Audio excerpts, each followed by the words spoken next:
ছুঁই না যান, আপনাদেরই কাজে লাগবে, আপনাদের কাজে লাগবে ভাই। আপনাদেরকে আমি জনগণের প্রতিনিধি কথা বলতে ক্যামেরার সামনে কারণ নাম বলতে বলতেছি না, কিচ্ছু বলতে বলতেছি, আমি শুধু আপনাদেরকে বলছি যে এই যে রাস্তার উপরে দোকানগুলো করেছেন এগুলো তো বৈধ না, আপনারাও জানেন। আপনারা হয়তো অনেক বছর ধরে, যে ভাই 7 বছর ধরে করছেন এবং 7 বছর ধরে করার জন্য টাকা দিচ্ছেন লোকজনকে, এটা জানি ভাই। পয়েন্টটা হলো আগামী কিছু মাস হয়তো আপনাদেরকে আমরা এক্সট্রা সময় দিতে পারি। কে কত আপনাদের কাছ থেকে এখানে কত বড় কিশোর গ্যাং দিয়েছে, কিছু দিয়েছে, পুলিশ আর আর্মিরা বা র্যাবের উপরে কোনো কিশোর গ্যাং নাই না, বুঝছেন? এগুলো উঠাই দেওয়া হবে। সো যেহেতু আমি আমার কথা একটু শুনে নেন ভাই, আমি আপনাদেরকে কিন্তু খারাপ ভাবে বলছি না, বলছি এগুলো উঠিয়ে দেওয়া হবে। উঠিয়ে দেওয়া হবে মানে এখনই আপনাদের চিন্তা করতে হবে যে আর কয়েক মাস এরপর কিন্তু আর নাই এখানে ব্যবসা।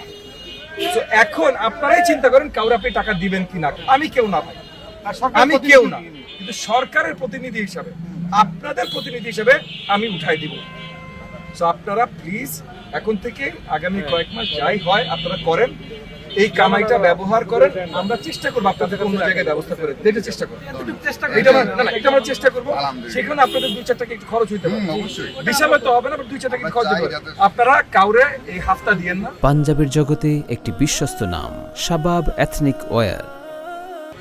আগে সরকার নিচে আমরা চাই যাতে সিটি কর্পোরেশন আন্ডারে যাক, ঠিক আছে, আমরা নিরিবিলি দোকান আন্ডারে আপনাদের নিয়ে দিব, অবশ্যই আপনারা কাউরে আর দিয়েন না।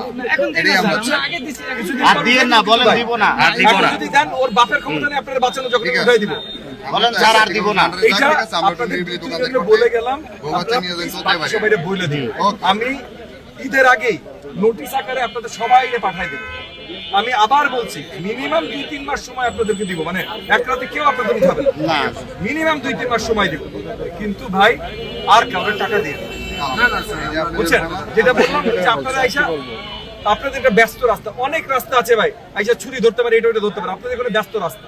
এবং আমি থানাকেও বারবার বলছি টহল যেন এখানে রেগুলারলি থাকে, প্লাস যদি টহল একটু কমও থাকে, আপনারা এখানে ব্যস্ত রাস্তা, আপনারা এতগুলো দোকানদার, আপনাদের সাথে ভাইজামি করতে চাইলে ভাই এটা সম্ভব, এটা বিশ্বাসযোগ্য কথা হইতে হবে তো ভাই। জি, সো আপনারা কাউরে টাকা পয়সা দিয়ে, এটা আমার অনুরোধ আপনাদের প্রতি, কারো টাকা পয়সা দিয়ে না, কারণ কয়েক মাসের পর ওয়ার্নিং দিয়ে কিন্তু আপনাদের এটা স্থানান্তর করা। আমরা চাই স্যার কি জানেন, যাতে সমঝোতা বলতে কি, যাতে সরকারি আন্ডারে গেলে আমরা একটু নিয়ে থাকতে পারবো, ঠিক আছে, কেউ ভয়ভীতিও চাইলে আমরা কোনো ইয়ে হইব না, ঠিক আছে।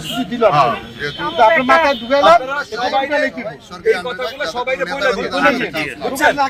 আপনাদের তো সবাই পরিচিত ভাই, যেহেতু কোনো নেতা কথা চান্স না পায়, যাতে সরকারি আমরা চাই যেই আসবে, আমরা চাই আমাদের এমপি সাহেব এসে বইলা গেছে তোমরা টাকা দিও না, কারণ সে রাখতে দিবে না।